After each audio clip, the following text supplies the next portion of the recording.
Okay, take three, and welcome back to Critical Weight Theory or CWT.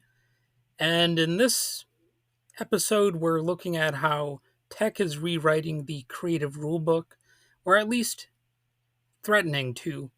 I'm Wade, and today we're looking at one of the most talked about films of 2024/2025, The Brutalist, directed by Brady Corbet. The 2024 epic, which premiered at the Venice Film Festival and nabbed Corbet the Silver Lion for Best Direction, sparked a heated debate, not over its cinematography or its acting, but over AI. So let's get into that a little bit here. What exactly is that all about? So, The Brutalist stars Adrian Brody as a Hungarian Jewish architect and Holocaust survivor starting over in post war America. It's a film about resilience, identity, and the cost of creating art in a fractured world. But ironically, the film itself is now at the center of a conversation about the future of artistic labor. It started when the editor David Jankso, I may be mispronouncing that and I apologize if I am, but anyway, David is a Hungarian speaker, and he revealed that the team used vSpeecher, a Ukrainian AI voice cloning software, to tweak the Hungarian dialogue. Why?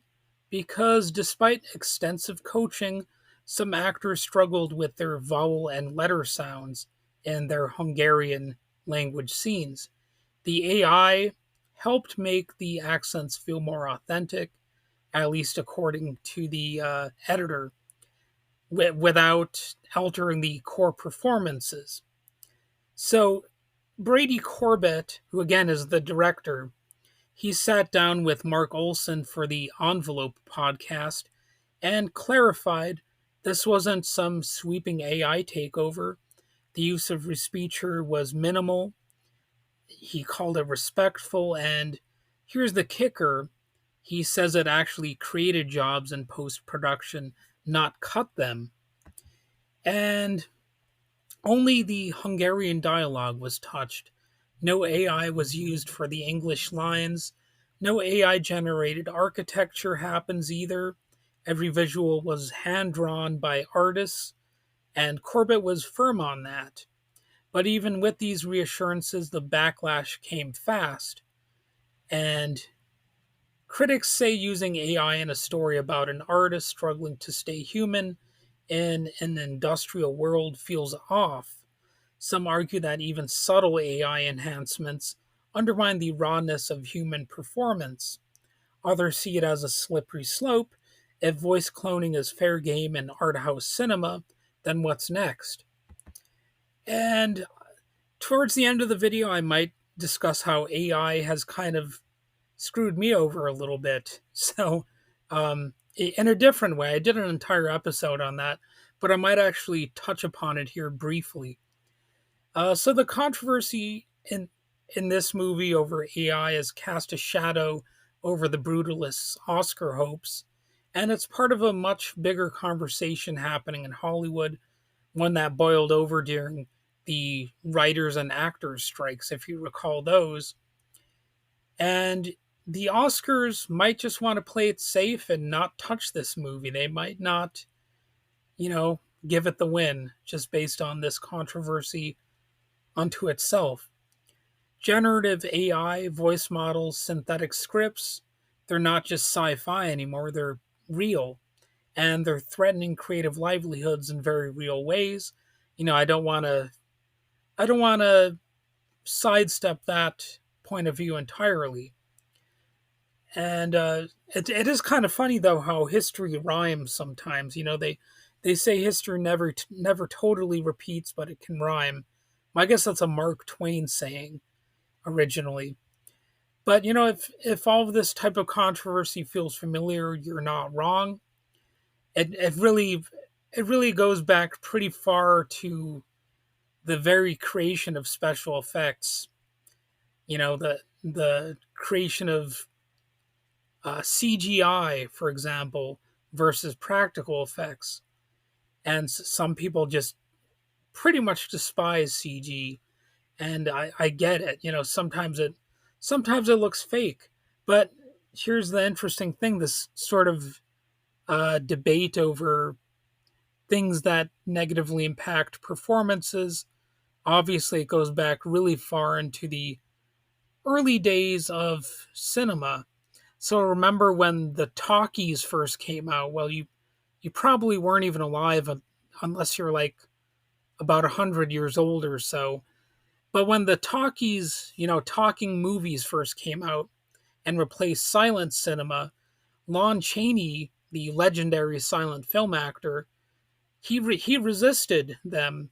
He feared that hearing his voice would ruin the mystique he'd built through makeup and expression. And he did one sound film titled The Unholy Three, where he played a ventriloquist, which is fitting, I guess, in a way. It was also his last movie, I believe.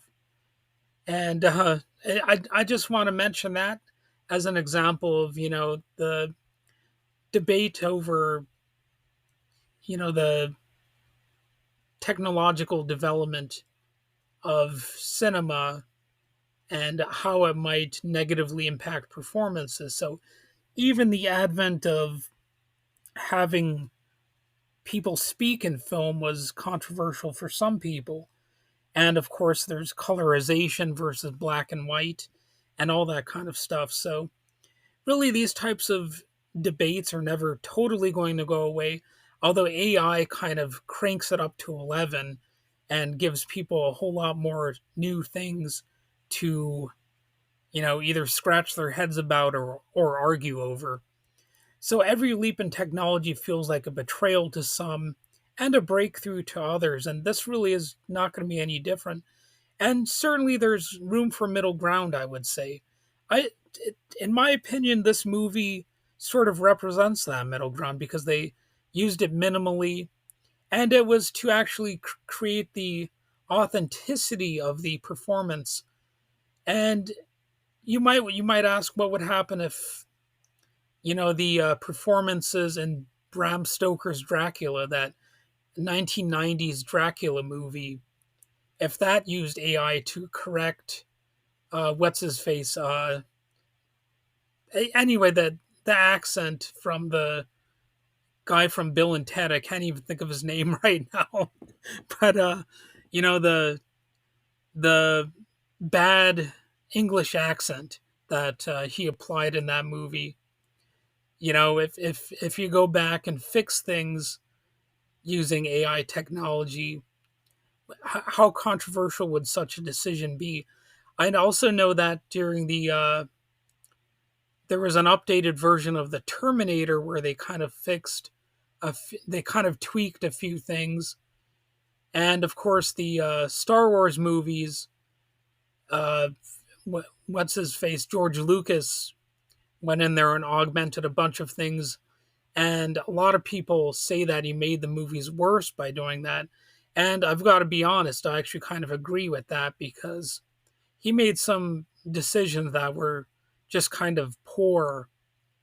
And one of those, in my opinion, is you have this uh, scene where, that blob gelatinous character Jabba the Hutt is there, and and he just doesn't look good when he's walking alongside Han Solo.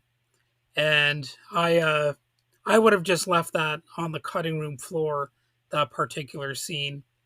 But it's the creation of technology has always created controversy in its wake. And the question is who controls the tools and who gets left behind. So, like I noted in my own writing career, I was let go from a network of sites because they accused me, in my opinion, falsely of relying on AI for some of my articles. Well, one article they specifically cited, they didn't give any other instances. But I noted parts in that article that were plainly from my own language, raising my own talking points. Because there's one part where I compare uh, negatively Limp Bizkit to, well, I basically argue that Limp Bizkit was trying to rip off the Butthole Surfers, and I noted that, well, Limp Bizkit is no Butthole Surfers, and I noted that in the email that they sent me, that sure doesn't sound like it was AI generated. That sounds like it was me saying that. Um, and that's the funny thing, is that they chose not some robotic sounding news piece to bring that accusation up, but they chose something that sounds actually more like it was written from a human being, which is strange to me because obviously, if you have certain news pieces, you're supposed to kind of use robotic language. You're supposed to kind of keep your personality out of it more. So that would have been an easier thing for me to accept as possibly being AI generated than the article that they actually cited. And another thing that irks me, this is not really particularly relevant, but I, I had this episode uploaded to YouTube, and somebody gave it a downvote. Like, why would you even downvote it? Like, that's, I don't know. I guess I shouldn't take downvotes personally, but sometimes, it's like, okay, what problem did you have with that? And I suppose that could happen to this as well. But people are going to dislike anything you put out there. There's going to be somebody who doesn't like it. So anyway, the Brutalist asks what it means to build a life from the ruins. Ironically, its own legacy might come down to whether AI is seen as a tool for rebuilding or replacing the human voice. So, yeah, that's another interesting aspect of the debate here, is the legacy of the film itself.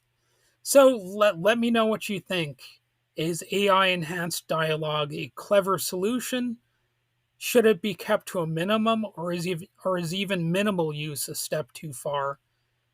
So hit me up on the socials. You can email me at wadewinio@gmail.com. You can subscribe to this podcast if there's a subscribe button. I know YouTube has one. But you might be able to get updates. And I'm sure I'll have some more deep dives into the collision of creativity and AI. So until next time, I'm Wade, and this has been Critical Wade Theory. And have a nice day.